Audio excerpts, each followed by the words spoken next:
тухайн үед бол манай ихч бол хүнээс нэг 10 оёдлын машин зээлээр авъя гэдэг ингээд тохирцсон. Тэгээд би бол нөгөө одоо тэр чинь оёдлын машин чи өргөд зөөн мөн ингээд би бол хажууд нь туслаад ингээд хамт явж байгаа юм. Тэгээд хамт очиод нөгөө 10 оёдлын машинаа тэндээс авахаар болоод аваад тэр зээлээр авч байгаа учраас тэр машинууд маань бол одоо мөнгө өгөөгүй авчиж штеп. Тэгээ манай ихч битүүтийн хэнд нь бол ямар ч мөнгө байгаагүй байхгүй. Ихч маань одоо 1000 төгрөгтэй. Одоо тухайн үед бол тэр Оросын нэг 30 машинууд ингээд халтууранд явдаг. Тийм 30 машин хөлслөөд машинуудаа ачаад аваад очиход энэ нөгөө жолоочсон тий гуугаал 1500 төгрөгөө одоо хэд 7 хоногийн дараа ч гэсэн дараа ирж аваач гэж гуугаал ингээд жолоочоод явуулж ирсэн. Яа тэр жолооч тэр бас том тус болсон байж таа тий тэгэлгүй яа. Тий одоо энэ том компани газрын чулуу энэ адуучин бэрээ энэ бүхний бүтээхэд хамгийн анхны суурийг л тавьчихсан байна да.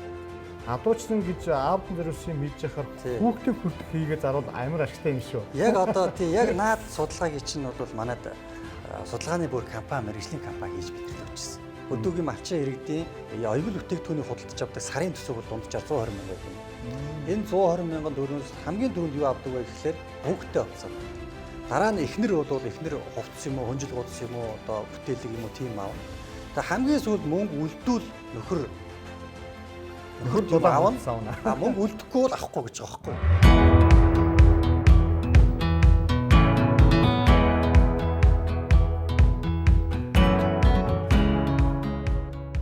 Улаанбаатар хотын бид нар гадаа ингээд байгалийн гамшигт үзэгдэл болоод одоо гинт хүчтэй шуургая л да. Аимшигтай ингээд шуураад тийм. Шууд гэрлүүгөө гүгээд орно шүү дээ. Дулаан гадар орно шүү дээ. А гэтэл малчид яг эсэргээрээ гүгээд гардаг байхгүй. Мал руугаа гүгээд гардаг. Төвийн бид нартай бол эсрэг юм амьдарч байгаа байхгүй. Тэгэхээр тэр хүмүүсүүд бол хамгийн одоо энэ дулаан хамгийн тэр байгалийн эрсдэл нөхцөлд хамаасан хувцас бол хэрэгтэй байхгүй. Бүгд ахуй цагаас ээждээ тусалж өөдөс материалаар хувцас ойж суран 1000 төгрөгөөс бизнес эхлээд малчдын хайртай брэнд болтлоо хөдөлмөрлөжээ. Одоо тогтмол 28 хүнийг ажлын байраар хангаж ажлын хувцас малчдад зориулсан хувцас хэрэгсэл адуучин брэндийг үйлдвэрлэж 20 жилийн босгон дээр ирээд байна.